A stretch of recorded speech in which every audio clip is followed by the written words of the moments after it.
बीचों बीच स्थित थी एक बड़ी किराने की दुकान, जिसका मालिक था मदन लाल। वह व्यापार में बहुत चालाक और लालची था। गांव में उसकी दुकान सबसे बड़ी और पुरानी थी, इसलिए ज्यादातर लोग मजबूरी में वहीं से सामान खरीदते थे। लेकिन मदन लाल ग्राहकों को ठगने में कोई कसर नहीं छोड़ता था।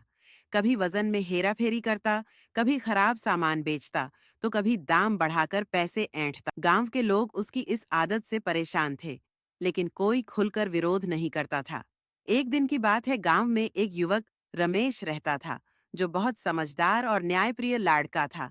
एक दिन उसकी घर में सामान कम होने के कारण उसकी माँ कहती हैं, बेटा रमेश, घर में राशन खत्म हो गया है, जाके दुकान से 2 किलो आटा लेके आ जा। तभी रमेश कहता है, हाँ माँ, लेकिन कौन से दुकान से आटा लेकर आना है? उसकी माँ कहती है, अरे बेटा, कहाँ यहाँ वहां घूमेगा, जाकर मदन लाल के दुकान से ही लेकर आ जा। ये सुन रमेश कहता है, माँ, लेकिन मदन लाल हमेशा कम ही तौल कर देता है, कभी बराबर नहीं देता है। फिर उसकी माँ बोली, अरे वह हमारे सबसे पुराने दुकानदार है, सामान वहीं से लेकर आना, बस सामान तोलते समय ध्यान रखना। फिर रमेश दुकान की ओर जाता है।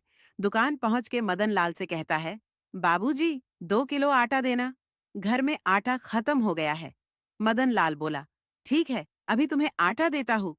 मदन लाल ने आटा तोलना शुरू किया, लेकिन रमेश की पैनी नजरें उसके तराजू पर थीं। उसे महसूस हुआ कि वजन कुछ हल्का था। रमेश तुरंत बोला, बाबूजी, आपकी तराजू कुछ ज्यादा ही हल्की हो गई है, या मेरी आंखें धोखा खा रही हैं? मदन लाल बोला, अरे नहीं बेटा, तुम तो बेकार में शक कर रहे हो। मेरी दुकान पर सब कुछ शुद्ध और सही तौल का ही मिलता है। ऐसे ही नहीं, इतनों दिनों से दुकानदारी कर रहा हूँ, लेकिन रमेश को यकीन नहीं हुआ। उसने तय किया कि वह इस गड़बड़ी का पर्दाफाश करेगा और दुकानदार के अक्ल ठिकाने लगाएगा। फिर रमेश बिना कुछ कहे वहां से चला गया। घर पहुंच के उसने सारी बातें अपनी माँ को बताई कि कैसे मदन लाल ने उसके साथ गड़बड़ी करी है। रमेश की सारी बातें सुन उसकी माँ ने कहा, तब तो तुम्हें यह बात गांव वालों को बतानी चाहिए बेटा, और उनके साथ मिलकर राजा साहब को खबर करनी होगी, तभी मदन लाल का दिमाग ठिकाने आएगा। रमेश बोला, बिल्कुल सही कहा माँ आपने। मैं कल ही सभी गांव वालों को यह बात बताऊंगा और साथ मिलकर उसको उसकी गलती का एहसास दिलाएंगे। अगले दिन रमेश ने गांव वाले को इकट्ठा किया और उसने अपनी साथ हुए दुर्घटना को बताया। यह सुन एक आदमी ने कहा, अरे रमेश, तुम सही बोल रहे हो। मदन लाल हमेशा ऐसा ही करता है और बोलने पर सामान देने से मना कर देता है। यह सुन दूसरे आदमी ने कहा, सच में दिन ब दिन मदन लाल का ऐसा बर्ताव बढ़ता जा रहा है। अगर यह बात राजा साहब को नहीं बताई तो वह पूरा गांव को लूटता रहेगा। चलो हम सब मिलकर यह बात राजा जी को बताएंगे, उसका समाधान अब वही करेंगे। कुछ देर में ही सभी अपनी शिकायत लेके राजा के दरबार में पहुंच गए।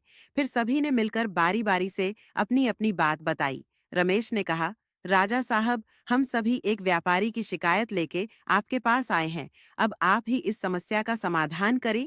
फिर दूसरे आदमी ने कहा, हाँ राजा साहब, मदन लाल की हेरा फेरी दिन ब दिन बढ़ती ही जा रही है, वह हमें हर बार सामान कम तौल कर देता है।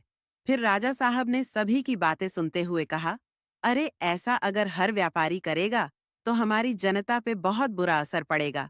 इस समस्या का हमें जल्द ही निवारण करना होगा। चलो हम भी साथ चलते हैं और देखते हैं कि ये मदन लाल कैसे हेर फेर करता है। ऐसा कहते ही सभी मदन लाल की दुकान की ओर चल देते हैं। सभी के साथ राजा को आता देख मदन लाल चौंक जाता है और तुरंत कहता है, जी, राजा साहब को मेरा प्रणाम। अरे राजा साहब, आपने आने का कष्ट क्यों किया? कुछ चाहिए तो मुझे ही खबर कर देते, मैं आपको वहीं लाकर दे देता। फिर राजा ने कहा, तुम्हारी बहुत शिकायती आ रही है मदन लाल। सुन है, आप हर बार अपने ग्राहकों को कम तौल कर दे रहे हैं और सामान में भी मिलावट कर रहे हो। फिर मदन लाल डर जाता है और कहता है, नहीं नहीं राजा साहब, ऐसा मैं नहीं करता हूँ। जिसने भी आपको यह बताया उसने आपको गलत जानकारी बताई होगी। फिर राजा साहब ने कहा, अच्छा भला मुझे कोई गलत जानकारी क्यों देगा? अगर तू सही हो तो साबित करो। अभी तुम 2 किलो शक्कर तौल कर दिखाओ, तब हमें यकीन होगा। मदन लाल डर ही डर में बोला, जी राजा साहब, अभी आपको तौल कर दिखाया हूँ, ऐसा कहते ही उसने शक्कर तौलना चालू किया। जब राजा साहब ने देखा तो सच में तराजू वाले शक्कर में बहुत कम हो शक्कर था, जिससे मदन लाल की चोरी पकड़ी गई। फिर राजा साहब ने उसे खूब फटकार लगाते हुए कहा, ये क्या मदन लाल, तुम तो बेईमान निकले। इसके लिए तुम्हें सजा जरूर मिलेगी। अब से तुम्हारी यह दुकान बंद हो जाएगी। मदन लाल अपनी किए पर पछताने लगा और रोते हुए कहने लगा, मुझे माफ करे राजा साहब, मैं लालच में अंधा हो गया था। अब ऐसा बिल्कुल भी नहीं करूंगा। मुझे माफ करे राजा जी। मदन लाल को रोता देख राजा ने कहा, अब की बार तो तुम्हें माफ कर देता हूँ, लेकिन याद रहे यह गलती दोबारा नहीं होनी चाहिए। मदन लाल सिर हिलते हुए, जी राजा साहब, यह गलती दोबारा नहीं होगा। फिर सभी अपने आप ने जगह चले गए और अगले ही दिन से मदन लाल के दुकान में सब आने लगे। लेकिन इस बार मदन लाल सही तौल और सही सामान देने लगा, जिससे सभी ग्राहक खुश हो गए।